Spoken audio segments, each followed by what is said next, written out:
ഇന്ന് നമ്മൾ പരിചയപ്പെടുന്നത് സിസ്റ്റർ ജിയോ കച്ചിറമറ്റം MSJ കോതമംഗലം. ഞാൻ medical sisters of saint Joseph Kothamangalam Dharmagiri എന്ന് പറയുന്ന കോൺഗ്രിഗേഷനിലാണ് ചേർന്നിരിക്കുന്നത്. ഇപ്പോൾ റിട്ടയറായി എങ്കിലും റിട്ടയർമെൻ്റ് ഇല്ല ഞങ്ങൾക്ക്.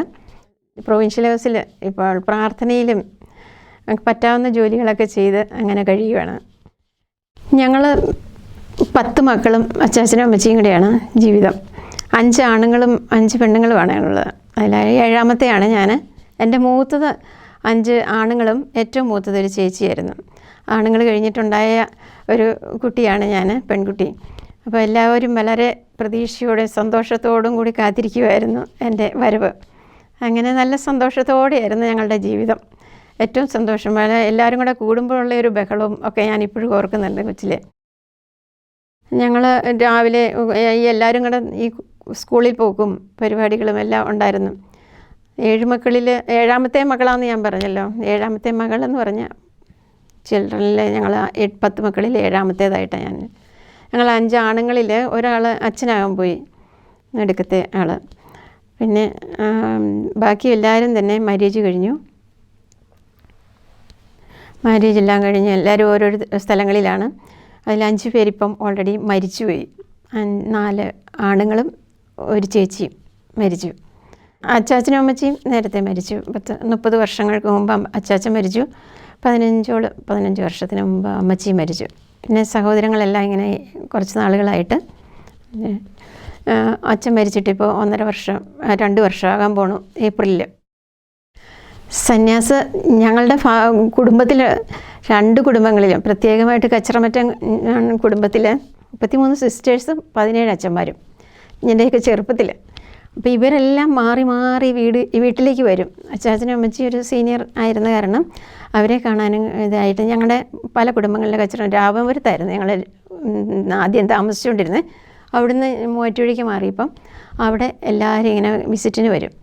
അപ്പോൾ ഞങ്ങളൊക്കെ പഠിച്ചുകൊണ്ട് നടക്കുന്ന കൊച്ചു കാലങ്ങളാണ്. ആ കാലത്ത് ഇവരെല്ലാം കാണും. അവരെല്ലാം ഇങ്ങനെ നല്ല സ്നേഹമായിട്ട് അവർ വരുമ്പോഴുള്ള സ്വീകരണവും ഒക്കെ ഞങ്ങൾ നല്ല ഇതായിട്ട് ഓർക്കുന്നുണ്ട്. എനിക്ക് നല്ല ഓർമ്മയുണ്ട്. കൊച്ചായിരുന്നപ്പം മുതലേ ഒരു പ്രാർത്ഥന അന്തരീക്ഷം ഉണ്ടായിരുന്നു എപ്പോഴും. അച്ചാച്ചനും അമ്മച്ചിയും രാവിലെ ഒരു 4 മണിയൊക്കെ ആകുമ്പോഴത്തേനും എഴുന്നേറ്റിരുന്ന അവർ നന്മ പറഞ്ഞു പറയും, പരിശുദ്ധ പറയും, ചെല്ലുന്നതൊക്കെ ഞങ്ങൾക്ക് കേൾക്കാം. അപ്പം ഞങ്ങൾ ഉറങ്ങുവാണെന്ന് എഴുന്നേൽക്കുമ്പോൾ ഇതാ കേട്ടോണ്ട് എഴുന്നേൽക്കുന്ന അവസരത്തിൽ. അത് കഴിഞ്ഞ് പിന്നെ രാത്രി വൈകുന്നേരമുള്ള പ്രയറുണ്ട്. കൊന്തയ്ക്ക് എല്ലാവരും കൂടെ ഒന്നിച്ചു കൂടും. ഇത്രയും പേരില്ലേ, ഞങ്ങളെല്ലാവരും കൂടെ ഒന്നിച്ചു കൂടി എല്ലാവരും കൂടെ മുട്ടുകുത്തി അങ്ങനെ കൊന്ത ചെല്ലും. അത് ഈ കൊന്ത ചെല്ലുന്നതല്ല, അന്ന് മുതലേ അച്ചാച്ചനും അമ്മച്ചിയും നല്ല പാട്ടുകാരാണ്. അവർ മക്കളെല്ലാവരും അത് കാരണം പാട്ടിലായിരുന്നു. അപ്പോൾ ഈ കൊന്തയുടെ എല്ലാ രഹസ്യങ്ങളും ചെല്ലുന്നതെല്ലാം പാട്ടുപാടിക്കൊണ്ടാണ്. ഭാവയാമീശൻ്റെ പുത്രൻ എന്ന് പറഞ്ഞ ഫസ്റ്റ് 3 എണ്ണം ഉള്ളതില്ലേ, അത് 3 വിശ്വാസം, ശരണം, സ്നേഹം, അത് മുതലേ എല്ലാം പാട്ട് പാടിക്കൊണ്ടായിരുന്നു ചൊല്ലിക്കൊണ്ടിരുന്നത്. ഓരോ രഹസ്യങ്ങളും. ഇപ്പോൾ സന്തോഷത്തിൻ്റെ രഹസ്യം അതിൻ്റെ 5 എണ്ണം ഇല്ലേ, അത് 5ഉം പാട്ടായിരുന്നു. പിന്നെ മുഖ്യദൂതനായ മിശിഹ എന്നുള്ള പാട്ട്. അമ്മച്ചി പാട്ട് പഠിച്ചതായിരുന്നു ചെറുപ്പത്തിലെ. ഹാർമോണിയം പഠിച്ചായിരുന്നു കുറച്ച് നാൾ പഠിച്ച അമ്മച്ചിക്ക് ക്ലാസിക്കൽ കുറച്ചൊക്കെ അറിയാവുന്നതാണ്. അപ്പം ഞങ്ങളെ എല്ലാവരെയും ഈ പറഞ്ഞ മാതിരി ഹാർമോണിയം വീട്ടിലുണ്ടായിരുന്നു. അതെടുത്ത് വെച്ച് വായിപ്പിക്കും. രാവിലെ സ്കൂളിൽ പോണതിന് മുമ്പേ ഹാർമോണിയം വായനയുണ്ട്. അത് പഠിപ്പിക്കാൻ ഒരു അണ്ണാച്ചി വരുമായിരുന്നു വീട്ടിൽ. ഞങ്ങളെ ഇരുത്തി വെച്ച് ഇങ്ങനെ പഠിപ്പിച്ച് വെച്ച്, അത് പള്ളിപ്പുറത്തിൽ പോകണ നേരമാണെങ്കിൽ പോലും ഞങ്ങളെ മൈൻഡ് ചെയ്യാതെ അത് ചെയ്തേ പറ്റുള്ളൂ. അങ്ങനെയായിരുന്നു. പിന്നെ ബ്രദേഴ്സ് ആണെങ്കിലും നല്ലപോലെ പാടുമായിരുന്നു എല്ലാവരും. ചേച്ചി പള്ളിയിലെ ഭയങ്കര പാട്ടുകാരിയായിരുന്നു, ഏറ്റവും മൂത്ത ചേച്ചി. പുള്ളിയുടെ മക്കളൊക്കെ ആണെങ്കിലും ഏതാണ്ട് സിനിമയിലൊക്കെ പാടാറുണ്ടായിരുന്നു നേട്ടെ. പക്ഷേ എനിക്ക് 1 വയസ്സുള്ളപ്പം ചേച്ചിയെ കല്യാണം കഴിച്ചു. അത് കഴിഞ്ഞിട്ട് പിന്നെ ഞങ്ങളെല്ലാവരും കൂടെയാണ് ഈ സ്കൂളിൽ പോക്കും മറ്റവരൊക്കെ. അവരെ വലുതായവർ ജോലിയായവരൊക്കെ അങ്ങനെ പോയി. പക്ഷേ അത് കഴിഞ്ഞിട്ട് ഞങ്ങൾ 5-6 പേര് ഇളയത്തുങ്ങൾ സ്കൂളിൽ പോക്കൊക്കെ ഒന്നിച്ച്. സന്യാസത്തെ ഈ പറഞ്ഞ മാതിരി സിസ്റ്റേഴ്സും അച്ഛന്മാരും ഒക്കെ വരുന്നതും അത് കഴിഞ്ഞിട്ട് ഞാൻ കോതമംഗലം ഹോസ്പിറ്റലിൽ വരാറുണ്ടായിരുന്നു ഇടയ്ക്ക് വല്ലപ്പോഴും. പക്ഷേ അന്നൊന്നും അത്രയധികം ഹോസ്പിറ്റലിൽ പോക്കില്ല ഞങ്ങൾ വീട്ടിൽ നിന്ന്. എങ്കിലും ഒരു ഓപ്പറേഷന് വേണ്ടിയിട്ട് ഒരു കഴുത്തിൽ കൊച്ചിന് ഏറ്റവും ഇളയ അനിയത്തിക്ക് ഒരു ഓപ്പറേഷന് വേണ്ടിയിട്ട് വന്നപ്പോൾ അവിടെ ഈ മദർ തെയോപ്പിനും ഗ്രേസമ്മ അങ്ങനെ 1-2 പേരായിരുന്നു അന്ന്. ചെറിയൊരു ഹോസ്പിറ്റലില്ല അന്ന്, ഒരു മഠത്തിൻ്റെ ഒരു ചെറിയൊരു മൂലയിലായിരുന്നു അത് ചെയ്തത് ഓർക്കുന്നു. അതിനുശേഷം അവരുടെ ആ കൺസലേഷനൊക്കെ കണ്ടപ്പോൾ എനിക്കത് ഇഷ്ടപ്പെട്ടു. അവർ ആ കൊച്ചിനെയും ഞങ്ങളെയൊക്കെ ആശ്വസിപ്പിക്കുകയും ഒക്കെ ചെയ്യുന്നതുണ്ട്. പിന്നെ ഏത് മഠത്തിൽ പോകണമെന്നുള്ളതിനെക്കുറിച്ചുള്ളത് എനിക്കൊരു തീരുമാനമില്ലായിരുന്നു. അങ്ങനെ ഇരുന്നപ്പോഴാണ് പെട്ടെന്ന് ഒന്നുമല്ല ഈ തീരുമാനം വന്നത്. ആക്ച്വലി എനിക്കൊരു ദൈവവിളിയെക്കുറിച്ച് പറഞ്ഞാൽ, ഞാൻ ഫസ്റ്റ് ഇയർ പഠിച്ചു MA കോളേജിൽ. അത് പഠിച്ചുകൊണ്ടിരിക്കുമ്പം സെക്കൻഡ് ഇയറിലേക്ക് കിടന്നപ്പം പ്രീ ഡിഗ്രി ഫസ്റ്റ് ഇയർ കഴിഞ്ഞപ്പം വീട്ടിൽ നടക്കുന്ന നേരത്ത് ഒരു ദിവസം രാത്രിയിൽ എനിക്കിങ്ങനെ ഒരു ശബ്ദം കേൾക്കുക. ഞാൻ ഉറക്കത്തില്ല, ഞാനും എൻ്റെ അനിയത്തിമാരും കൂടെ ഒരു മുറിയിലായിരുന്നു. അപ്പം ഞാനിങ്ങനെ രാത്രിയിൽ ഇങ്ങനെ ഒരു ശബ്ദം കേട്ടു, നിന്നെ എനിക്ക് വേണം, നീ എൻ്റേതാണെന്ന്. ഇതാരാ ഈ പറയുന്നതെന്ന് ഓർത്ത് ഞാൻ കണ്ണു തുറന്ന് നോക്കിയപ്പോൾ ആരെയും കണ്ടില്ല. അത് കഴിഞ്ഞിട്ട് ഞാനതങ്ങ് വിട്ടുകളഞ്ഞു. ഞാൻ കോളേജിൽ പോണ മഴ സമയത്താണല്ലോ. അത് അച്ചാച്ചനെങ്ങാനും വന്നോ ആർക്കറിയാം എന്നോർത്ത് ഞാൻ പിള്ളേരോട് നേരം വിളിച്ചപ്പോൾ ചോദിച്ചു, അച്ഛൻ വന്നായിരുന്നോ, ഫാൻ ഓഫ് ചെയ്തോ എന്നൊക്കെ ചോദിച്ചു. അവരെങ്ങും അറിഞ്ഞിട്ടേ ഇല്ല, ഇതൊന്നും അറിഞ്ഞില്ല. പിന്നെ ഞാനതും വിട്ട് കളഞ്ഞു. ഫസ്റ്റ് ഇയർ കഴിഞ്ഞപ്പോഴാണ്, പക്ഷേ ഫസ്റ്റ് ഇയറിൻ്റെ ഇടയ്ക്ക് കണ്ട. അന്നേരം ഇതെന്താണോ എന്ന് എനിക്കും ഒരു തോന്നലുണ്ടായിരുന്നു. ഞാൻ ഈ ബൈബിൾ അങ്ങനെയൊന്നും പഴയ നിയമമൊന്നും ഒരിക്കലും വായിക്കാറില്ല. പിന്നീടാണ് ഇത് യെശയ്യാ പ്രവാചകൻ്റെ പുസ്തകത്തിൽ ഇങ്ങനെ കിടക്കുന്നതായിട്ട് ഞാൻ കാണുന്നത് തന്നെ. പിന്നെ മഠത്തിൽ വന്നേ പിന്നെ അറിഞ്ഞതും. പിന്നെ അതിനു മുമ്പ് ഇങ്ങനെ ഒരു ശബ്ദം കേട്ട് കഴിഞ്ഞപ്പോഴത്തേനും എനിക്ക് എന്തോ സംശയം. പിന്നെ ഞാനിന്ന് വികാരിയച്ഛനോട് ചെന്ന് ചോദിച്ചു. അന്ന് കപ്പ്യാരുമലയച്ഛനായിരുന്നു ഞങ്ങളുടെ പള്ളിയിൽ. അച്ഛനോട് ഞാനിങ്ങനെ ചോദിച്ചു, അച്ഛൻ എനിക്കിങ്ങനെ മഠത്തിൽ പോകണമെന്നൊരാഗ്രഹമുണ്ട്. നല്ല കാര്യമാണല്ലോ. അന്ന് ആരാ പറഞ്ഞതെന്ന് ചോദിച്ചു. ആരും പറഞ്ഞില്ല. എനിക്കിങ്ങനെ ഒരു തോന്നലിങ്ങനെ വന്നു രാത്രിയിൽ ഒരു ദിവസം ഇങ്ങനെ. അച്ഛൻ എൻകറേജ് ചെയ്തു, നീക്ക് പോകണമെങ്കിൽ എവിടെയാണ് പോകേണ്ടതെന്നുള്ളത് ആലോചിച്ചോളാനൊക്കെ പറഞ്ഞോളാൻ പറഞ്ഞു. അന്നേരം അത് ഞാൻ പറഞ്ഞ് അവിടെ ചെന്ന് പറഞ്ഞാൽ അവർ സമ്മതിക്കില്ല എന്നാണേലും ചാച്ചനമ്മച്ചിയും. അപ്പം എന്നാ ചെയ്യണ്ടേ എന്ന് ചോദിച്ചു. എന്ന് ഞാൻ എൻ്റെ മനസ്സിൽ തന്നെ പല പ്രാവശ്യം ചോദിച്ചു, ഇനി എന്നാ ചെയ്യും, അങ്ങനെ സത്യദീപത്തിലല്ല ഞാൻ നോക്കി എവിടെയെങ്കിലുമൊക്കെ പോകാനുള്ള. അപ്പോൾ CSMകാരുടെയും ധർമ്മഗിരിക്കാരുടെയും ഓരോ ചെറിയൊരു ഇതിട്ടിട്ടുണ്ട്, മഠത്തിൽ ആഗ്രഹിക്കുന്നവരെന്ന് പറഞ്ഞിട്ടൊരു ചെറിയ അഡ്വർടൈസ്മെൻ്റ് ഉണ്ട്. അപ്പോൾ CSMകാരൻ്റെ അടുത്ത് ഇച്ചിരി ദൂരെയാണ്. ഇവിടെയാണെങ്കിൽ പോയിട്ട് വേണമെങ്കിൽ തിരിച്ചു പോരണമെങ്കിൽ ഓടിപ്പോരാന്ന എന്നുള്ളത് ഓർത്തിട്ട് ഞാൻ അന്നേരം അങ്ങനെ ഒരു വിചാരം വന്നു. ഞാൻ അമ്മച്ചിയുടെ അടുത്ത് ചെന്ന് പതുക്കെ ഇങ്ങനെ പറഞ്ഞുകൊണ്ട്, അപ്പോൾ അമ്മച്ചി ചേകം ചെയ്താൽ സമ്മതിക്കില്ല. എനിക്ക് എന്നെ സുഖമായിട്ട് പ്രീ ഡിഗ്രി പഠിച്ചുകൊണ്ടിരിക്കുമല്ലേ, അന്നേരം അതിൻ്റെ കൂടെ ഇനി അടിച്ച് പോകണേ ഇനി ആരോട് ചോദിച്ചാൽ അച്ഛനൊന്നും സമ്മതിക്കില്ല എന്നൊക്കെ കുറേ പറഞ്ഞു. ഞാൻ ബേബിച്ചൻ വന്നപ്പം ബേബിച്ചനന്ന് സെമിനാരിയിലാണ്, ഡീക്കനൊക്കെ ആയി. അപ്പം ഞാൻ ബേബിച്ചനോട് ചോദിച്ചാൽ എനിക്ക് അന്ന് ബേബിച്ചേട്ടൻ എന്നാണ് വിളിച്ചുകൊണ്ടിരുന്നത്. എൻ്റെ നേരെ അച്ഛൻ ആകാൻ പോയ ബ്രദർ, അദ്ദേഹം സെമിനാരിൽ ഡീക്കൻ കഴിഞ്ഞു, നിൽക്കുന്ന നേരെ പട്ടം അടുത്ത വർഷമേ ഉള്ളൂ. അന്നേരത്തേക്കും ആ സമയത്താണ് ഞാനിങ്ങനെ പതുക്കെ ചെന്ന് പറഞ്ഞു, നിനക്ക് പോകണമെങ്കിൽ അമ്മച്ചി ഒന്നും സമ്മതിക്കൊന്നുമില്ല, അച്ഛനൊട്ടും സമ്മതിക്കില്ല, ഞാൻ പറഞ്ഞു നോക്കാം എന്ന് പറഞ്ഞിട്ട് എൻ്റെ കൂടെ കൂടി. എന്നിട്ട് പുള്ളിക്ക് താല്പര്യമായിരുന്നു, ഒരാളെ കൂടെ കിട്ടിയത് നല്ലതാണല്ലോ എന്നുള്ള മട്ടിൽ.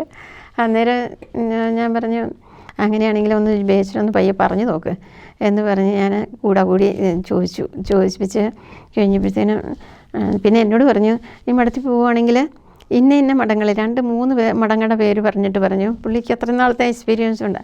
ആ മഠങ്ങളിലല്ലാത്ത വേറെ എവിടെയെങ്കിലും പൊക്കോളാൻ പറഞ്ഞു. അതിൽ തർമ്മഗിരി വിട്ടിട്ടില്ലായിരുന്നു പുള്ളി. അത് കാരണം ഞാൻ ഓർത്തു ആദ്യം തന്നെ തുടരാം. CSN കുറച്ചുകൂടെ പോകണമല്ലോ, ഇത് അങ്കമാലിയിലെങ്ങാണ്ടെന്ന് തോന്നുന്നു CSNകാരുടെ അന്നുള്ളൂ. ഇവിടെ കോതമംഗലത്തുള്ളതായിട്ട് എനിക്കറിയത്തില്ല. ഏതായാലും ഇത് കോതമംഗലത്ത് അടുത്താണ് എന്നുള്ളത് ഓർത്തിട്ട് എന്നാൽ ഞാൻ ഇത് ചോദിച്ചു. ബേബിച്ചനോട് പറഞ്ഞു, എന്നാൽ തർമ്മഗിരിയിൽ അങ്ങനെ. എന്നിട്ട് അവരോട് അമ്മച്ചിയോടും അച്ഛനോടും ചെന്ന് പറഞ്ഞപ്പം ഭയങ്കര വഴക്കായി, ബഹളമായി. മൂത്ത ബ്രദർ ഒട്ടും സമ്മതിക്കില്ല, കുറേ നാളത്തേക്ക് എന്നോട് വഴക്കായിരുന്നു. മറ്റേ ബ്രദേഴ്സ് 2-3 പേര്, ബേബിച്ചൻ മാത്രമേ ഉള്ളൂ സപ്പോർട്ട്. നേരെ മൂത്തത് എന്നും പെട്ടെന്ന് വഴക്കാം. അവിടെ ഒന്നും തിന്നാൻ കിട്ടുകയില്ല, അവിടെ പയർ പുഴുങ്ങി തരും, പരിപ്പും ഉണ്ടാക്കി തരും, നിനക്ക് നീ പരിപ്പെല്ലാം കഴിക്കുമോ, ചെരുപ്പൊന്നും ഇടിക്കുകയില്ല, അങ്ങനെ ഇങ്ങനെയെന്നൊക്കെ പറഞ്ഞ് കുറേ ഒട്ടക്കൊട്ടേ വെള്ളം കോരിക്കും മഠത്തിൽ എന്നൊക്കെ പറഞ്ഞ് എൻ്റെ ബ്രദർ നേരെ മൂത്തത് എൻ്റെ പുറകെ നടക്കും വഴക്കും കൂടി. സാരമില്ല, ഞാൻ ഒട്ടക്കൊട്ടേ വെള്ളം കോരിക്കോളാം, പരിപ്പ് ഞാൻ തിന്നു. പരിപ്പ് ഞാൻ തൊടിയല്ലാത്തതായിരുന്നു. പരിപ്പ് ഞാൻ തിന്നോളാം, നിനക്ക് കാണാം, എന്തിനാ പോണേ, എന്നെ കാണിക്കാൻ, ഇത് പഠിക്കുക എന്നൊക്കെ പറഞ്ഞുകൊണ്ട് ഒത്തിരി ബഹളം ഉണ്ടാക്കുമായിരുന്നു അതിൻ്റെ ഇടയ്ക്ക്.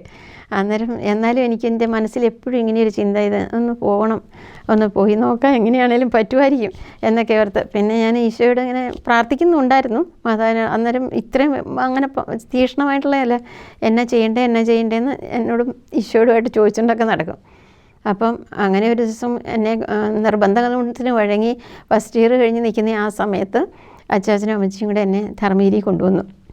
ധർമ്മഗിരി കൊണ്ടുവന്ന് ഭയങ്കര ബഹളമാണ് അവിടെ പോകണമെന്നും പറഞ്ഞുകൊണ്ട്. ധർമ്മഗിരി വന്നു കഴിഞ്ഞപ്പോഴത്തേന് അവിടുത്തെ മദർ ജനറലായിരുന്ന മദർ തെയോഫിൻ, പിന്നെ സിസ്റ്റർ മാഗ്ദലിൻ, മദർ ഇൻഫൻറ്റ, അങ്ങനെ സീനിയർ സിസ്റ്റേഴ്സ് കുറച്ച് പേരുണ്ട്. അവർ 2-3 പേര് വന്ന് എന്നെ കാണാൻ വന്നു. എന്നെ കാപ്പിയൊക്കെ കൊണ്ടുവന്ന് ഞങ്ങൾക്ക് തന്നു.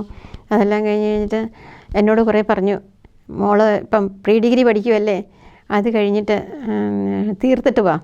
MA കോളേജിൽ ജോയിൻ ചെയ്തിരിക്കുന്നുണ്ടായിരുന്നു അന്നേരം. അപ്പം മദർ എന്നോട് പറഞ്ഞു, അവർ 3 പേരും പറഞ്ഞു, എൻ്റെ ഇത് കഴിഞ്ഞേച്ച് പ്രീ ഡിഗ്രി കഴിഞ്ഞിട്ട് ഞങ്ങൾ ചേർക്കാം, ഇവിടെ എടുത്തോളാം. എന്നിട്ട് എനിക്ക് എന്ത് ചെയ്താൽ സമ്മതമല്ല, പ്രീ ഡിഗ്രി കഴിയുന്നവരെ എനിക്ക് നിൽക്കാൻ പറ്റുന്നില്ല. അതുപോലെ ഒരു വിളിയായിരുന്നു ഭയങ്കരമായിട്ട്. മദർ തേഫിൻ കുറേ ക്വസ്റ്റ്യൻസൊക്കെ ചോദിച്ചു. അന്നത്തെ മദർ ജനറലായിരുന്നു മദർ. അത് കുറച്ച് ചോദ്യങ്ങളൊക്കെ ചോദിച്ചു. മീൻ ചത്തിട്ടാൻ എങ്ങനെയാണ് മലന്ന് വരുന്നത്, എങ്ങനെ കമന്ന് വരുന്നത്, എങ്ങനെയാണ് ആ ഗ്രോട്ടോയുടെ അടുത്ത് കൊണ്ടുപോയി പള്ളി കൊണ്ടുപോയി. എന്നിട്ട് അവർ 3 പേരുണ്ട്. എന്നിട്ട് ചോദിക്കുന്നുണ്ട്, ഈ ഗ്രോട്ടോയിൽ എങ്ങനെയാണ് ഈ പൂ വെക്കുന്നത്, അത്രയും പൊക്കമല്ലേ എന്നൊക്കെ ചോദിച്ചു. ഓരോ ചോദ്യങ്ങൾ ചെറിയ സിമ്പിൾ ക്വസ്റ്റ്യൻസൊക്കെ ചോദിച്ചു. അതിനെല്ലാം ഉത്തരം പറഞ്ഞ് ഞാൻ അപ്പം എടുക്കുമായിരിക്കും എന്ന് ഓർത്താൽ ഞാൻ നടക്കുന്നത് ഇവരുടെ കൂടെ. അത് കഴിഞ്ഞ് അവസാനമായപ്പം വേറൊരു മദറുണ്ട് അവിടുത്തെ, അന്നത്തെ നോയിസ് മിസ്ട്രസ് ആയിരുന്നു ഒരു മദർ മാഗ്ദലിൻ. മദർ എന്നോട് പറഞ്ഞത്, ഇങ്ങനെ കൊച്ച് ഇത് തീരട്ടെ, അത് കഴിഞ്ഞിട്ട് വാ, ഇപ്പം ലോകമൊക്കെ ഒത്തിങ്ങ് വരുന്നല്ലേ ഉള്ളൂ, കൊച്ചല്ലേ. അന്നെനിക്ക് ശരിക്കും പറഞ്ഞാൽ 15 വയസ്സേ ഉള്ളൂ. 14 ഞാൻ SSLC പാസ്സായേ. അത് കഴിഞ്ഞിട്ട് 15ാമത്തെ വയസ്സിൽ പ്രീ ഡിഗ്രി അത് കഴിഞ്ഞില്ലല്ലോ. അത് കഴിഞ്ഞപ്പോഴത്തേനും 15 വയസ്സ് കഴിഞ്ഞാൽ 16 ആയില്ല. അതൊക്കെ പറഞ്ഞുകൊണ്ട് മദറൊക്കെ എന്നോട് പറഞ്ഞു. എന്നിട്ട് എനിക്കക്കടെ വിഷമമായി ഭയങ്കരമായിട്ട്. എന്നിട്ട് ഞാൻ മുറ്റത്തൊരു ഒരു ഞാവലുമൊക്കെ നിൽപ്പുണ്ടായിരുന്നു, വലിയൊരു മാവിന്. ആ മാവിൻ്റെ ചുവട്ടിലോട്ട് ഞാൻ ഇറങ്ങിയിട്ട് അവിടെ നിന്നുകൊണ്ട് കരച്ചിലാണ്. എന്ത് ചെയ്താൽ ഞാൻ അകത്തോട്ട് കയറുന്നുമില്ല.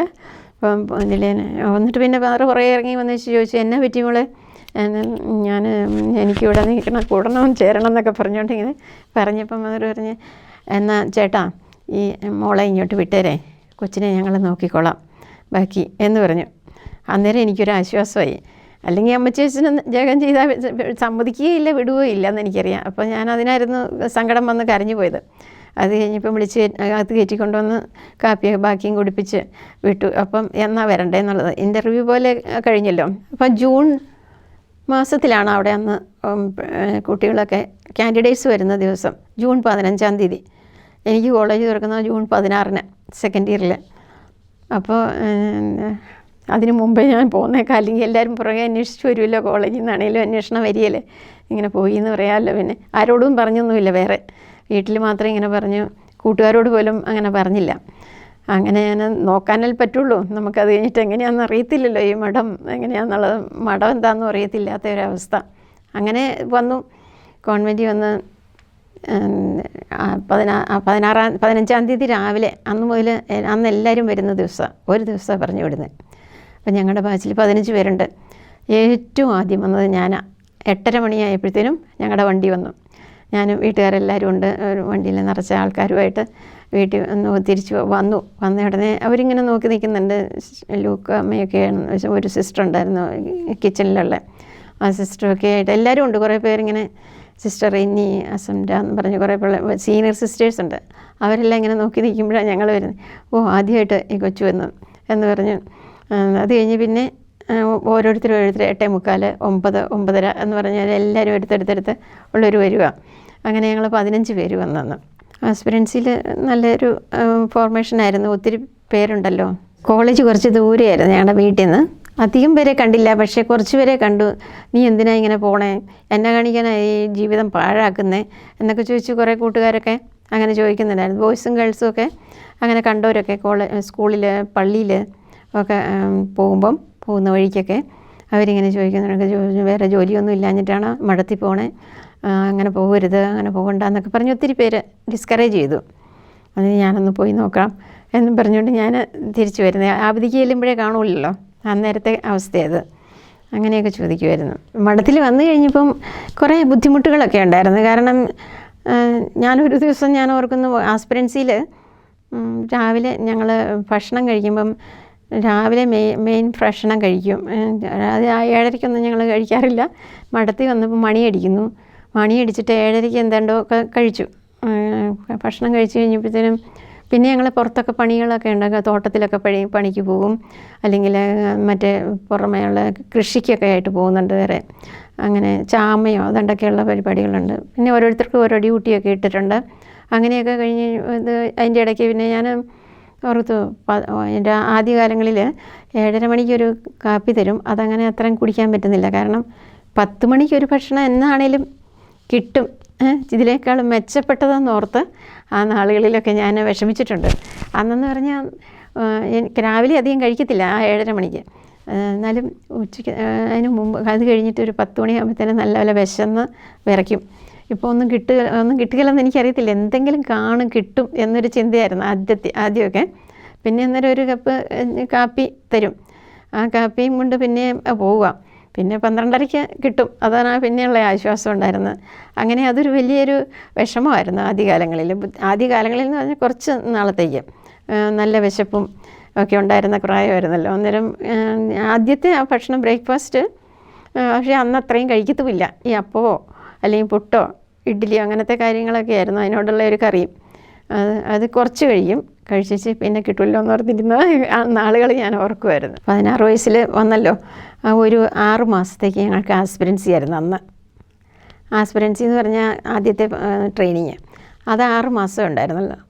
ഞങ്ങളത് കഴിഞ്ഞിട്ട് ആസ്പിരൻസി കഴിയുമ്പം ഒരു വെയിലൊക്കെ തരും. പോസ്റ്റലൻസി ആകുമ്പോഴത്തേനൊരു ഇങ്ങനെ ചെറിയൊരു വെയിൽ, സാരിയും ഉടുത്ത് ഒരു വെയിൽ കിട്ടും.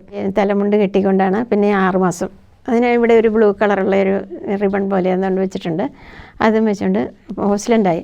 അത് കഴിഞ്ഞ് പിന്നെ 1 വർഷം നോയ്ഷീറ്റാണ്. ഞങ്ങളുടെ നോയ്ഷീറ്റിൽ അതിന് ഇതെല്ലാം ഓരോ സ്റ്റേജും കഴിയുമ്പം വേണ്ടവർക്ക് പോകാമെന്നുണ്ട്, ഇഷ്ടമില്ലാത്തവർക്ക് പോകാം, അങ്ങനെയൊക്കെ ഉണ്ട്. എല്ലാം ക്ലാസ്സുകളൊക്കെ ഉണ്ട്, ഞങ്ങൾക്ക് പ്രാർത്ഥനകളുണ്ട്, എല്ലാം പഠിപ്പിച്ചു തരുന്നൊക്കെ ഉണ്ട്. എന്നാലും അതിൻ്റെ ഇടയിൽ ഈ 1 വർഷത്തെ നോയ്ഷീറ്റ് കഠിനമായിട്ടുള്ള നോയ്ഷീറ്റ്, ഇങ്ങനെ മിണ്ടാൻ മേല, അതാണ് ഏറ്റവും. ആരോടും ഉള്ളൊരു കോണ്ടാക്റ്റ് ഇല്ല. ഞങ്ങളുടെ ബാച്ചുകാർ മാത്രം മിണ്ടുന്നുള്ളൂ. പിന്നെ ഞങ്ങളുടെ സുപ്പീരിയേഴ്സ് അത്യാവശ്യക്കാർക്ക് മാത്രം, അല്ലാത്തവർക്കൊന്നും ആരോടൊന്നും ഒരു കോണ്ടാക്റ്റും ഇല്ലായിരുന്നു. അപ്പോൾ ആദ്യമൊക്കെ നല്ല രസമായിരുന്നു. ഇങ്ങനെ പ്രാർത്ഥനയ്ക്കൊക്കെ ഒരു സമയമൊക്കെ ഉണ്ട്, എല്ലാം മണിയടിച്ച് ക്ലാസ്സുകളുണ്ട്, എല്ലാ അറിവുകളൊക്കെ കിട്ടുന്നുണ്ട്, ബൈബിൾ വായനകളുണ്ട്, എല്ലാ ക്ലാസ്സുകളും ഒക്കെ നല്ലതായിരുന്നു. 1 വർഷത്തെ ക്ലാസ്സുകളൊക്കെ കഴിയുമ്പം ഞങ്ങൾക്ക് ഈ ആദ്യ വ്രതവാഗ്ദാനം ഉണ്ട്.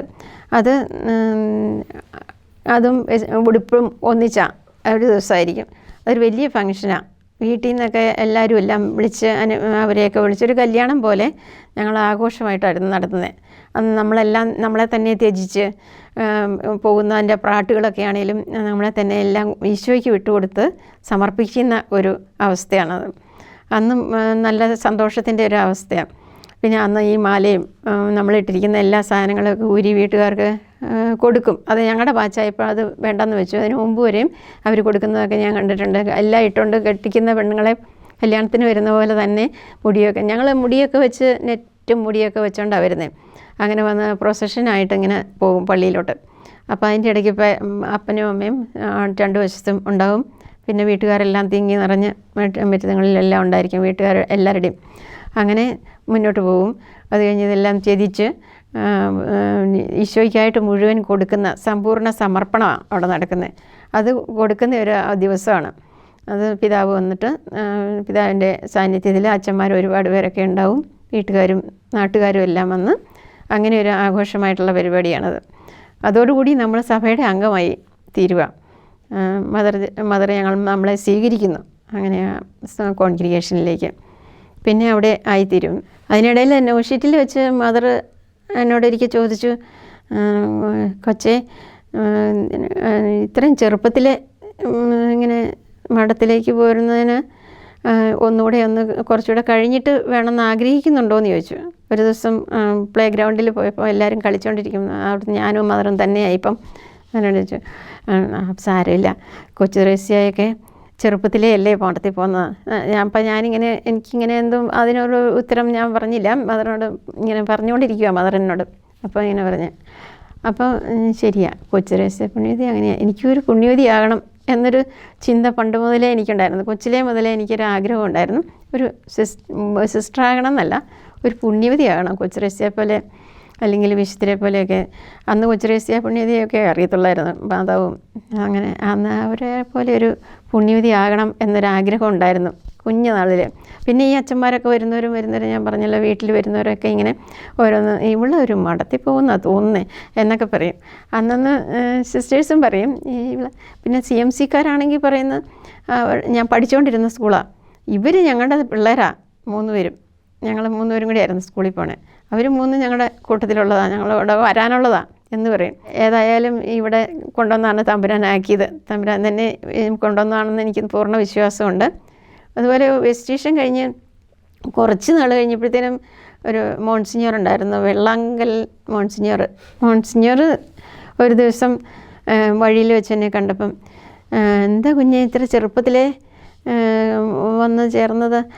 ഏതായാലും നന്നായി കേട്ടോ, ലോകത്തിൻ്റെ മാലിന്യങ്ങളൊന്നും ഏൽക്കാതെ കുഞ്ഞ് നേരത്തെ വന്നത് ഏറ്റവും നല്ലതാണ് എന്ന് മോൺസിഞ്ഞോർ എന്നോട് പറഞ്ഞു കേട്ടോ. അത് ഞാൻ ഉടുപ്പിട്ട ഉടനെയാണ്. അന്നൊന്നും എനിക്ക് എന്നാ ലോകത്തിൻ്റെ മാലിന്യങ്ങളെന്ന് പോലും എനിക്ക് അത്രയൊന്നും ചിന്തയൊന്നും വന്നില്ല. പിന്നീട് അത് ഞാനിങ്ങനെ വിചാരിച്ചു, അച്ഛനിങ്ങനെ മോൺസിഞ്ഞോർ ഇങ്ങനെ പറയുന്നതിനെക്കുറിച്ചൊക്കെ ഞാൻ ധ്യാനിക്കാറും ഒക്കെ ഉണ്ടായിരുന്നു. പിന്നെ എന്തെങ്കിലും ഒരു ആവശ്യം വന്നാലുടനെ ഈശോയോട് ചോദിക്കാൻ എനിക്ക് അവകാശമുണ്ട്. കാരണം നീ എൻ്റേതാണ്, എനിക്ക് നിന്നെ വേണം എന്നൊക്കെ പറഞ്ഞ് എന്നെ കൊണ്ടുവന്നിട്ട് നീ ഇങ്ങനെയാണോ കാണിക്കുന്നതെന്ന് ചോദിച്ച് വഴക്കൊക്കെ കൂടാറുണ്ട് ഈശോയോട്. അന്നേരം അതിനുള്ള ഉത്തരവും തരും. കുറച്ച് ചെറിയ ഇതിലായിട്ട് ഓരോ കാര്യങ്ങളൊക്കെ, ഒരുപാട് നന്മകൾ എനിക്ക് അതുപോലെ കിട്ടിയിട്ടുണ്ട്. ഈശോയോട് വഴക്ക് കൂടിയാണേലും സ്നേഹിച്ചാണേലും ഒക്കെ ഇപ്പോഴും കിട്ടാറുണ്ട്. 9 വർഷം കഴിയുമ്പോൾ ഞങ്ങൾക്ക് നിത്യവ്രതമുണ്ട്. നിത്യമായിട്ട് ഈശോയ്ക്ക് സമർപ്പിക്കുന്ന ഒരു പ്രോഗ്രാമാണ്. അതിന് മുമ്പ് ട്രെയിനിങ് തരുന്നുണ്ട്, ഇച്ചിരിയുടെ വലുതായല്ലോ അന്നേരം. അതിനിടയിൽ പഠനം നടക്കുന്നുണ്ട്, ഞങ്ങളുടെ പ്രൊഫഷണൽ സ്റ്റഡി എന്തെങ്കിലും ഒരെണ്ണത്തിന് വിടാറുണ്ട്. എന്നെ ലാബറട്ടറി കോഴ്സിന് വിട്ടു LEC-ലും. അന്ന് പ്രീ ഡിഗ്രി ഉണ്ടെങ്കിലേ ലാബ് കോഴ്സ് അറ്റൻഡ് ചെയ്യാൻ പറ്റുള്ളൂ. അപ്പം പിന്നെ സാരമില്ല, അന്ന് നേഴ്സസിന് SSLC മതിയായിരുന്നു. അതുകൊണ്ട് ഞങ്ങൾ 2 പേര് ഞങ്ങളുടെ ബാച്ചിലുണ്ടായിരുന്നു, പ്രീ ഡിഗ്രി കഴിഞ്ഞവർ, ഞാനും സിസ്റ്റർ ജെറോ. ഞങ്ങൾ 2 പേരെയും ലാബ് കോഴ്സിന് വിട്ടു. മറ്റവരെല്ലാം നഴ്സിംഗ് പഠിക്കാനായിട്ട് അതിലെല്ലാം പോയി. പഠനകാലത്തൊക്കെ ഒത്തിരി നല്ല ടൈറ്റ് വർക്ക് ഉണ്ടായിരുന്നു, പഠിക്കാനും ഒരുപാടുണ്ടായിരുന്നു, ബുദ്ധിമുട്ടുകളുണ്ടായിരുന്നു. അവിടെയൊക്കെ ഈ പറഞ്ഞ മാതിരിയുള്ള കണ്ടിന്യൂസ് വർക്ക് ഉണ്ടായിരുന്നു, ശ്വാസം വിടാൻ പോലും നേരമില്ലാതെ നല്ല പണിയായിരുന്നു. പഠിക്കുമ്പോഴും അതിന് ശേഷമുള്ള ഓരോ ഹോസ്പിറ്റൽസിലും ഒക്കെ നല്ല പോലെ. ഇതിന് ശേഷം തന്നെ LEC-യിൽ പഠനവും കഴിഞ്ഞ് പിന്നെ അവിടുത്തെ ട്രെയിനിങ്ങും കഴിഞ്ഞ് വെച്ചാൽ ലക്നൗവിൽ വർക്ക് ചെയ്യാനായിട്ട് വിടുമായിരുന്നു, ഈ ട്രെയിനിങ്ങൊക്കെ കഴിഞ്ഞ് വെച്ച്. അപ്പം അവിടെ ചെന്ന് കഴിഞ്ഞപ്പോൾ എനിക്ക് ലാംഗ്വേജ് പ്രോബ്ലം ഉണ്ട്. അവിടെ വേറെ ആരുമില്ല, ഒരു പെൺകുട്ടിയെ കണ്ടുണ്ട് അവിടെ ഉള്ളത്. അപ്പം കുറച്ച് ഫസ്റ്റ് ട്രെയിനിങ് കുറച്ച് കിട്ടണം. അതിന് വേണ്ടിയിട്ട് മദർ എന്നെ അവിടെ നിന്ന് സിസ്റ്റേഴ്സ് അവിടെയുള്ള സുപ്പീരിയറൊക്കെ കൂടി ചാണ്ടിയറിന് വിട്ടു കുറച്ച് നാളത്തേക്ക്. ആ ട്രെയിനിങ്ങിൽ കുറച്ച് എല്ലാം എനിക്ക് എൻ്റെ ആവശ്യങ്ങൾ എന്തൊക്കെയാണെന്ന് അവിടെ വർക്ക് ചെയ്തപ്പോൾ മനസ്സിലായി. അവിടുന്ന് ആവശ്യമുള്ള ടെസ്റ്റുകളുടെ കൺട്രോളുകൾ അല്ലെങ്കിൽ സിറം ഒക്കെ ആവശ്യമുള്ളതൊക്കെ ഞാൻ അവിടുന്ന് കളക്ട് ചെയ്യാൻ എനിക്ക് സാധിച്ചു. അത് നല്ലൊരു ട്രെയിനിങ് ആയിരുന്നു. അത് കഴിഞ്ഞിട്ട് തിരിച്ചു വന്ന് പിന്നെ പല ഹോസ്പിറ്റലുകളിൽ കൂടെ വർക്ക് ചെയ്യാൻ പോയി. അവിടുത്തെ ലക്നൗവിലെ കഴിഞ്ഞിട്ട് മലബാറിലൊരു 8-9 വർഷത്തോളം ചെറുപുഴ എന്ന സ്ഥലത്ത് വർക്ക് ചെയ്യാൻ വിട്ടു. അവിടെയൊക്കെ പോകുമ്പം എനിക്ക് വളരെ ബുദ്ധിമുട്ടായിരുന്നു. ഈ ചെറുപുഴയെന്ന് പറഞ്ഞാൽ എന്നാന്ന് പോലും എനിക്കറിയത്തില്ല. ഭയങ്കര പ്രശ്നങ്ങൾ ഉള്ള ഒരു സ്ഥലം അല്ലെങ്കിൽ ഒരു മലയാണെന്നുള്ള ചിന്തയായിരുന്നു. മലബാർ എന്ന് പറയുമ്പം മലയാണല്ലോ എന്നുള്ളൊരു ചിന്തയായിരുന്നു എൻ്റെ. അപ്പോൾ എനിക്ക് വലിയ സങ്കടം വന്ന് ഞാൻ കരഞ്ഞു ഒരു ദിവസം. അന്നേരം മദർ എന്നോട് പറഞ്ഞു, ഒരു കാര്യം ചെയ്യുക, 1 മണിക്കൂർ നേരം ദീപികാരുണ്യ സന്നിധിയിൽ അവിടെ ആരാധന തുറന്നു വെച്ചിട്ടുണ്ട്, അവിടെ പോയിരുന്ന് പ്രാർത്ഥിച്ചിട്ട് വന്ന് പറഞ്ഞാൽ മതി, പറ്റുമോ ഇല്ലയോ എന്ന് പറഞ്ഞു. അപ്പം ഞാൻ പുറത്തോട്ടിറങ്ങി കുറച്ചങ്ങ് നടന്നേച്ച് തിരിച്ചു വന്നിട്ട്, ഇല്ല വേറെ ഞാൻ പൊക്കോളാം, സാരമില്ല, ഈ പ്രശ്നമില്ല എന്ന് പറഞ്ഞു. ഒത്തിരി ദൂരെയാണെന്നുള്ള ഒരു കാര്യം, അതുകൂടാതെ എവിടെയാണെന്ന് ഇന്നാന്ന് ഒരു പിടിയില്ലാതെ പോകണമല്ലോ എന്ന് ഓർത്തിട്ട് ഒരു വിഷമമായിരുന്നു. എന്നിട്ട് പിന്നെ മദർ അല്ല വേണ്ട അങ്ങനെ വേണ്ട, ഈശോയുടെ അടുത്ത് എന്ന് ചോദിച്ചിട്ട് വന്നാൽ മതി, ഉത്തരം പറഞ്ഞാൽ മതി എന്ന് പറഞ്ഞു. പിന്നെ അങ്ങനെ തന്നെ പോയി കുറേ നേരം അവിടെ ഇരുന്ന് ഈശോയോട് ചോദിച്ചു, വിവരങ്ങളൊക്കെ പറഞ്ഞ് കഴിഞ്ഞപ്പം പൊക്കോളാൻ ഈശോയും പറഞ്ഞു, പോവുക നല്ലത്, അധികാരികൾ പറയുന്നത് അനുസരിക്കണം, അതാണ് നല്ലതെന്ന് പറഞ്ഞു. പിന്നെ എത്ര നല്ലയിടത്ത് നമ്മൾ ചോദിച്ചു പോയാലും ഒരു കാര്യമില്ല എന്നുള്ളത് എനിക്ക് വളരെ വ്യക്തമായിട്ടുള്ള കാര്യമാണ്. അവിടെ ചെന്ന് ഈ ഒരു 6 മാസത്തേക്ക് മദർ പറഞ്ഞു, 6 മാസം കഴിയുമ്പോൾ ഞാൻ വരുന്നുണ്ട്, അന്നേരം ജിയോയ്ക്ക് വിഷമമാണെങ്കിൽ തിരിച്ചു കൊണ്ടുപോരാം എന്ന് പറഞ്ഞു. അങ്ങനെ ഞാൻ 6 മാസം കാത്തിരിക്കുക ചെന്നിട്ട്. അങ്ങനെ ഒരു ഹോപ്പുണ്ടല്ലോ നമുക്ക് എന്നോർത്ത് ഞാനങ്ങ് ചെന്നേച്ച് ഇങ്ങനെ മദർ വരുമായിരിക്കും എന്നോർത്ത് ഇങ്ങനെയായിരുന്നു. മദർ അവിടെ വന്നിട്ട് അതേക്കുറിച്ച് യാതൊരു കാര്യം വേണ്ടിയില്ല, ഒന്നുമില്ല. ചെറുപുഴ എന്ന് പറഞ്ഞാലുണ്ടല്ലോ, അവിടെ ശരിക്കും മലനാടാണെങ്കിൽ പോലും നല്ലൊരു സ്ഥലമായിരുന്നേ. അവിടെ ജനങ്ങളെല്ലാം വളരെ സിമ്പിളായിട്ടുള്ള ലൈഫാണ്. അവരൊക്കെ നല്ല മനുഷ്യരായിരുന്നു, നല്ല സ്നേഹം ഉണ്ടായിരുന്നു. എനിക്ക് ലാബ് ഇൻചാർജായിട്ടുള്ള ഡ്യൂട്ടിയാണ് അവിടെ. ലാബിലും നല്ല തിരക്കുണ്ടായിരുന്നു. എങ്കിലും വേദപാഠത്തിന് പോകണം, കുർബാനയ്ക്കുള്ളുന്ന കുട്ടികളുടെ ക്ലാസ്സാണ് എനിക്ക് തരുന്നത് അച്ഛൻ. മിഷൻ ലീഗിന് പോകണം ചാർജായിട്ട്, യൂത്തിൻ്റെ ചാർജുണ്ട്, മാതൃദീപ്തിയുടെ ചാർജ്, ഇല്ലാത്ത ചാർജുകളൊന്നുമില്ല. അവിടെ ചെന്ന് കഴിഞ്ഞ് കുറച്ച് നാൾ കഴിഞ്ഞപ്പോഴാണ് ഈ 6 മാസം ഞാനിങ്ങനെ മദർ വരാൻ വേണ്ടി വെയിറ്റ് ചെയ്തു. വരുന്ന ലക്ഷണമൊന്നും കണ്ടില്ല. അപ്പോൾ അച്ഛൻ എന്നോടിങ്ങനെ അവിടുത്തെ വികാരിച്ചൻ എന്നോട് പറഞ്ഞു, ഹാർമോണിയം ഒന്ന് വായിച്ച് തന്നാൽ മതി, തുടങ്ങി തന്നാൽ മതി സിസ്റ്റർ എന്ന് പറഞ്ഞു. അപ്പോൾ അച്ഛാ എനിക്കറിയത്തില്ലത് എന്ന് പറഞ്ഞു. അന്നേരം ഞാൻ പണ്ട് കൊച്ചിലെ പഠിച്ചിട്ടുണ്ടെങ്കിലും പിന്നെ അധികം പഠിച്ചിട്ടില്ല. അപ്പം മദർ അതവിടെ വന്നു ആ ഇടയ്ക്ക് ഇവിടുന്ന് കോതമംഗലത്തുനിന്ന്. അപ്പം മദർ എന്നോട് പറഞ്ഞു, അച്ഛൻ തന്നെ പറഞ്ഞ് ഏൽപ്പിക്കുക, ഈ ജിയോ സിസ്റ്ററിനെ ഒരു സ്വല്പം കുറച്ച് ഹാർമോണിയം ഒന്ന് പഠിപ്പിക്കണം, അത് എനിക്ക് കുർബാനയ്ക്ക് ആവശ്യമാണ് എന്ന് പറഞ്ഞ് അച്ഛൻ തന്നെ പറഞ്ഞേൽപ്പിച്ചു. അപ്പോൾ മദർ അന്നേരം തന്നെ അവിടുത്തെ സുബീറിനോട് പറഞ്ഞേൽപ്പിച്ചു, സിസ്റ്ററെ ഇവിടുന്ന് ആരെയെങ്കിലും ഒന്ന് കണ്ടുപിടിച്ച് ഈ സിസ്റ്ററിന് ഇച്ചിരി ഹാർമോണിയം ഒന്ന് കാണിച്ചു കൊടുക്കാൻ പറ. ഒരു മദർ അതിൻ്റെ പിറ്റേ ദിവസം തന്നെ ആരാണ്ടെ വിളിച്ചുകൊണ്ട് വരികയും ചെയ്തു. ഞാനിതിൽ നിന്ന് ഒഴിവാൻ വേണ്ടി ഇരുന്നതാണ്. അന്നേരം മദർ കൊണ്ടൊന്ന് ഒരാളെ ഏൽപ്പിച്ച് ഈ സിസ്റ്ററിനെ ഒന്ന് കുർബാനയുടെ കാര്യങ്ങളൊക്കെ ഒന്ന് പഠിപ്പിച്ചു കൊടുക്കുക എന്നും പറഞ്ഞ് ഏൽപ്പിച്ചു കൊടുത്തു. എന്നിട്ട് അയാൾ 2 ആഴ്ച വന്ന് ഇങ്ങനെ കാണിച്ചു തന്നു. പണ്ടൊരു ബാക്ക്ഗ്രൗണ്ട് കിടപ്പുണ്ട് വീട്ടിൽ നിന്നും ഉണ്ട്. അത് കഴിഞ്ഞിട്ട് കുറച്ചിങ്ങനെ ആസ്പിറൻസിയിലോ പോസ്റ്റലൻസിയിലോ കണ്ട് ഇച്ചിരി ആസ്പിറൻസി അല്ലെന്ന് തോന്നുന്നു, ജൂനിയർ സിസ്റ്റർ ആയിരുന്നു. അപ്പം കുറച്ച് പഠിച്ചിട്ടുണ്ടായിരുന്നു. പഠിച്ചെന്ന് പറയാൻ പറ്റില്ല, ഇങ്ങനെ തന്നെ ഈ കുർബാനയുടെ മാത്രം ഒപ്പിക്കാൻ. അപ്പം പിന്നെ ഏതായാലും നമ്മളിവിടെ ജീവിക്കേണ്ടല്ലോ, എന്നാൽ പിന്നെ അങ്ങനെ തന്നെ പഠിച്ചേക്കാമെന്ന് വിചാരിച്ചത് പഠിച്ച് എഴുതിയൊക്കെ വെച്ച് നോട്ടെഴുതി എല്ലാ കുർബാനയ്ക്കും പോകണം, എല്ലാ കുർബാനയ്ക്കും. പിന്നെ ഈ മിഷൻ ലീഗിൻ്റെയൊക്കെ ഒരു ദിവസം ഞാൻ ഓർക്കുന്നു, മിഷൻ ലീഗിൻ്റെ പിരിവുണ്ടെന്ന്, പിരിവിന് പോകും ഞങ്ങൾ പിള്ളേരെ എല്ലാം കൂടെ കൂട്ടി. അപ്പോൾ ഒത്തിരി പിള്ളേരുണ്ട്, 10-20 പിള്ളേരുമായിട്ട് രാവിലെ ഇറങ്ങും. എന്നിട്ട് എല്ലാം കളക്ട് ചെയ്ത് വെച്ചൊരു വണ്ടി പിടിച്ച് വരിക. 5:30 ആയപ്പോഴത്തേനും പള്ളിയിലെത്താറായി. പള്ളിയിലെത്തി എല്ലാം അങ്ങനെ മുഷിഞ്ഞ് പൊടിയാണ് അവിടെ എല്ലാവേ റോഡിലേക്ക്. അപ്പോൾ ആ ഇടയ്ക്ക് അന്നേരം അച്ഛൻ ഇത് പറയുകയാണ്, സിസ്റ്റർ വൈകുന്നേരം അൽഫോൻസാമ്മയുടെ നൊവേന നടക്കുന്ന സമയമാണ്, ഇന്ന് പള്ളിയിൽ നൊവേനുണ്ട്, ആ ശ്രുതി ഒന്ന് ഇട്ടേക്കണം, ഹാർമോണിയം വായിച്ച് കിട്ടണം. എന്നിട്ട് എൻ്റെ പൊന്നച്ചാ ഇങ്ങനെ എങ്ങനെ പോയി ഈ പള്ളി നിൽക്കും, മനുഷ്യർ കാണിയില്ലേ, ഇതെന്നാ സുഖമാണ്, അത് സാരമില്ല പള്ളിയുടെ ആ സൈഡിൽ നിന്നാൽ മതി എന്ന് പറഞ്ഞ് പിന്നെ അന്നും പോലും എന്നെക്കൊണ്ട് അത് വായിപ്പിച്ചു. എന്നിട്ട് കുർബാനയിൽ കൊള്ളാൻ പോലും പോകാൻ കൊള്ളിയില്ല, കാരണം അതുപോലെ ഉടുപ്പ് പൊടിയും മണ്ണുമായിട്ടിരിക്കുന്നത്. എന്നിട്ട് തന്നെ അങ്ങനെ വായിച്ചത് ഞാൻ ഓർക്കുകയാണ്. പിന്നെ കമ്മ്യൂണിറ്റി ആണെങ്കിലും നല്ല കമ്മ്യൂണിറ്റി ആയിരുന്നു. കമ്മ്യൂണിറ്റി പറഞ്ഞ മാതിരി എല്ലാ തിരക്കുകളും ഉണ്ട്, പക്ഷേ എല്ലാ തിരക്കുകളും ഉണ്ടെങ്കിലും കമ്മ്യൂണിറ്റി ലൈഫും വളരെ സന്തോഷപ്രദമായിരുന്നു.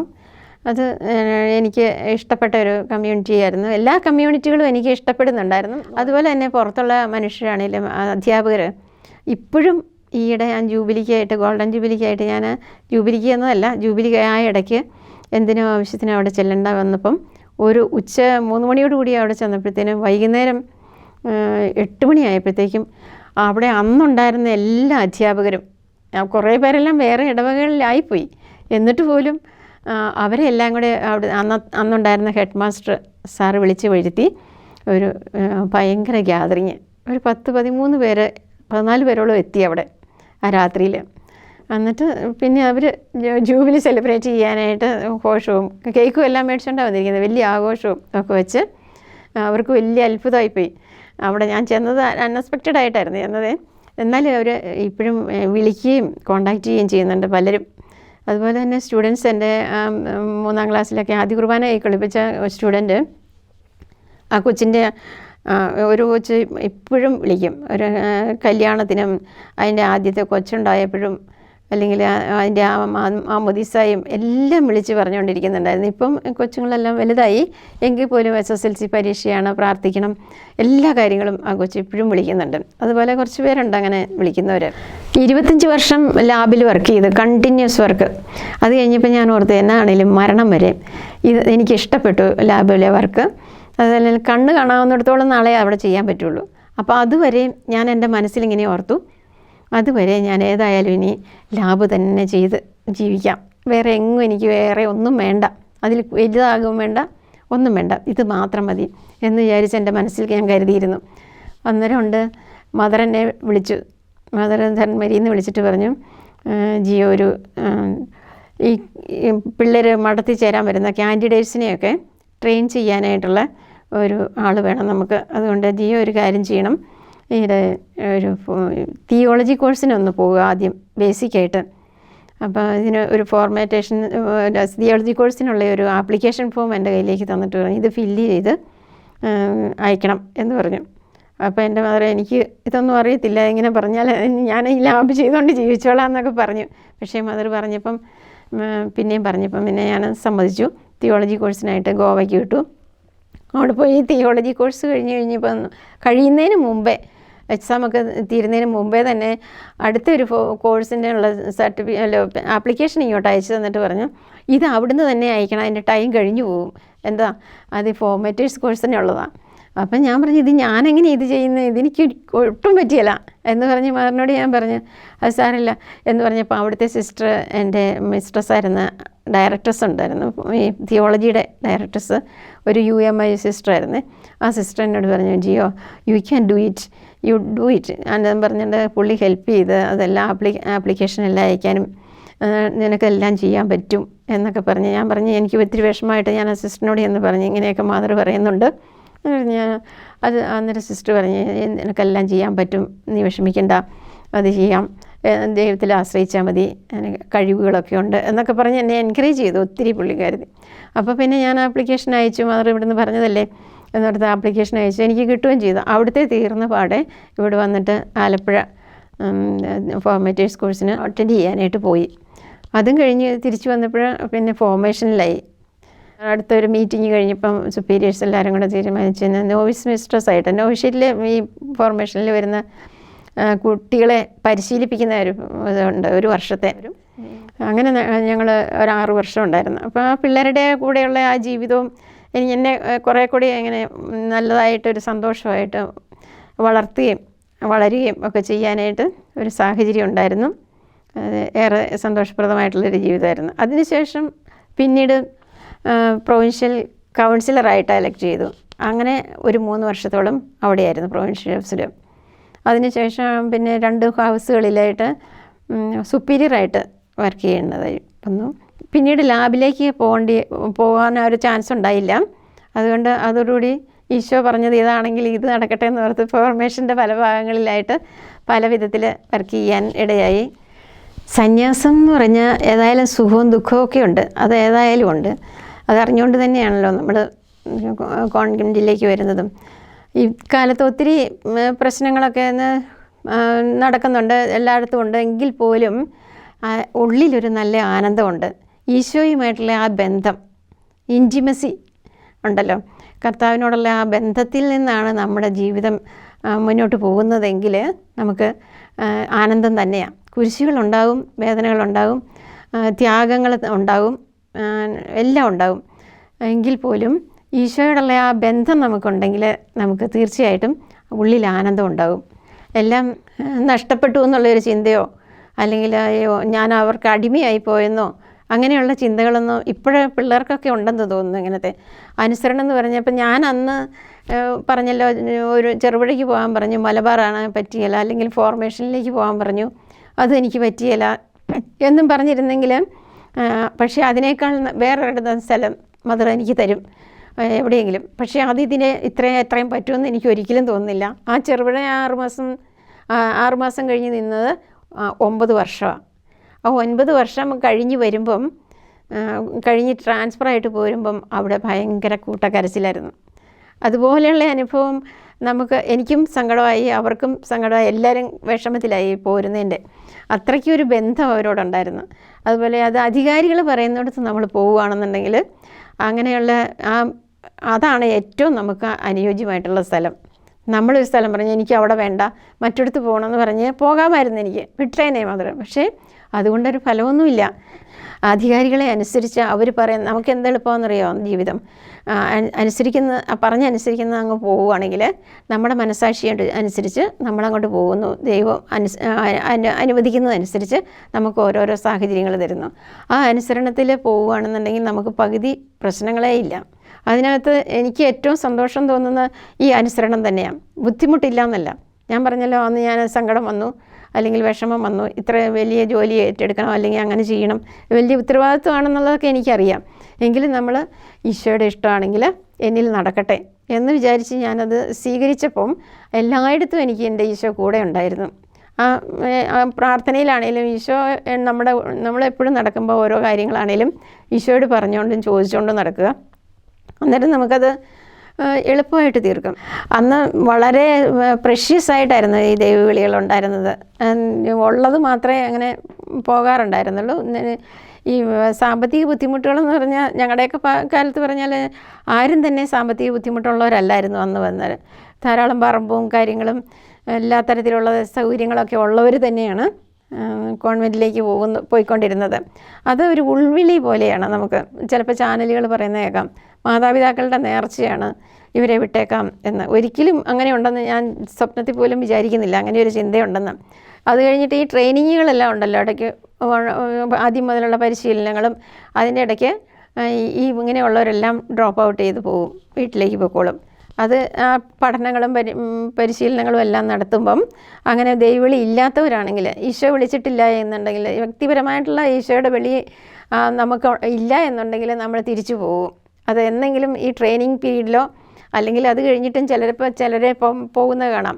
അവർക്ക് കുറേ നാളും കൂടെ അവരെ ആലോചിച്ച് തീരുമാനിച്ച് പ്രാർത്ഥിച്ചൊക്കെ നോക്കിയിട്ട് അവർക്ക് പറ്റാതെ വരുമ്പം അവരുടെ ഇതങ്ങോട്ടല്ല ഈ വിളി എന്നുള്ളത് അറിയുമ്പോഴാണ് അവർ പോകുന്നത്. ഈശോ വിളിച്ചിട്ടുണ്ടെങ്കിലേ നമുക്ക് നിലനിൽക്കാൻ എന്താണേലും സാധിക്കുകയുള്ളൂ, ആരാണേലും.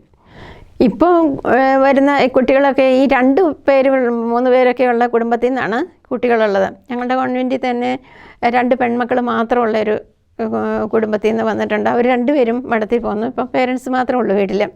അതുപോലെയുള്ളവർ.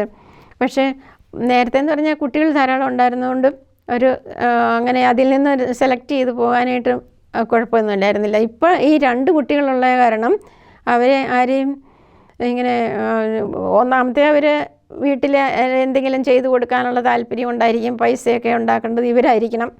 അല്ലെങ്കിൽ അവർ പഠിച്ചു കഴിഞ്ഞപ്പോൾ അവർക്ക് ഫോറിനിലേക്ക് പോകാനുള്ള ഒരു താല്പര്യം, അതൊക്കെ കാരണം അവിടെ ഒരാളെ ഉള്ളൂ, ഒരു മകനും ഒരു മകളും, അതിൽ ഒരാളെ 2 പേരെയും അങ്ങോട്ട് വിടുക എന്നുള്ളത് പേരൻസിന് ഒരു താല്പര്യമുണ്ട്. അങ്ങനെയൊക്കെ ഉള്ളത് കൊണ്ട് കുറച്ച് ഒക്കേഷൻസ് കുറയുന്നുണ്ട്. ആകെ 2 പേരെ ഉള്ളു താനും. അങ്ങനെയൊക്കെയുള്ളൊരു സാഹചര്യമുണ്ട്. ഇപ്പോഴത്തെ കുട്ടികൾക്ക് ഇങ്ങനെ അടിച്ച് പൊളിച്ച് ജീവിക്കണം, എല്ലാ കൂട്ടവും അനുഭവിച്ച് ജീവിക്കണം എന്നുള്ളൊരു ചിന്തയേ ഉള്ളൂ. അതാണ് പേരൻസ് ചെറുപ്പത്തിലെ മുതലേ അങ്ങനെയാണ് അവർക്കൊരു ട്രെയിനിങ് കിട്ടുന്നത്. ഇപ്പോൾ ഈ 10ാം ക്ലാസ് വരെ വേദപാഠമൊക്കെ പഠിച്ച കുട്ടികളാണേലും വിശ്വാസം ഉപേക്ഷിച്ച് അവർ അവരുടേതായ താല്പര്യങ്ങൾക്കനുസരിച്ച് സ്വാതന്ത്ര്യമനുസരിച്ച് ജീവിക്കുക എന്നുള്ളതാണ് അവരുടെ അടിച്ച് പൊളിച്ച് ജീവിക്കുക. അതാണ് അവർക്കുള്ളൂ. ആകെ 1-2 അല്ലേ ഉള്ളൂ. അവരെ പേരൻസും അങ്ങനെയാണ് വളർത്തുന്നത് ചെറുപ്പം മുതലേ. അപ്പോൾ അതൊരു ബുദ്ധിമുട്ടായിട്ട് അവർക്ക് തോന്നും. പിന്നെ അത് ഈ മടത്തി വന്നാൽ അത്രയും പറ്റുമോ, അല്ലെങ്കിൽ TV കാണുന്ന ഏത് നേരം, അല്ലെങ്കിൽ മൊബൈൽ ഏത് നേരം കൊണ്ട് നടക്കണം, ഇതൊക്കെ സാധിക്കുമോ എന്നുള്ള ഒരു ചിന്തകളൊക്കെ അവർക്കുണ്ട്. പിന്നെ കുറേ പൈസ ഉണ്ടാക്കുക, ജോലി ചെയ്ത് വീട്ടുകാരെ നോക്കുക, അങ്ങനെയൊക്കെയുള്ള ഒരു പരിപാടികളൊക്കെ ഇപ്പം കൂടുതലായിട്ട് വന്നിട്ടുണ്ട്. ഈശോയോടുള്ള ഇഷ്ടം ഉണ്ടെങ്കിലേ അവർ സന്യാസത്തിലേക്ക് വരുള്ളൂ. പ്രത്യേകമായ ഒരു സ്നേഹം ഈശോയോടുണ്ടാകണം. എല്ലാം ത്യജിക്കാൻ, ഈശോയ്ക്ക് വേണ്ടി എന്തും ചെയ്യാനുള്ള ഒരു മനസ്സ് ഉണ്ടെങ്കിലേ നമ്മൾ സന്യാസത്തിൽ നിലനിൽക്കാൻ പറ്റുള്ളൂ. അല്ലെങ്കിൽ അത് കഴിഞ്ഞ് കുറച്ച് നാൾ കഴിയുമ്പോഴത്തേനും ഇതിനോടൊക്കെ ഒരു താല്പര്യമില്ലായ്മ ഉണ്ടാവും, ഇട്ടച്ച് പോകാനൊക്കെ തോന്നും.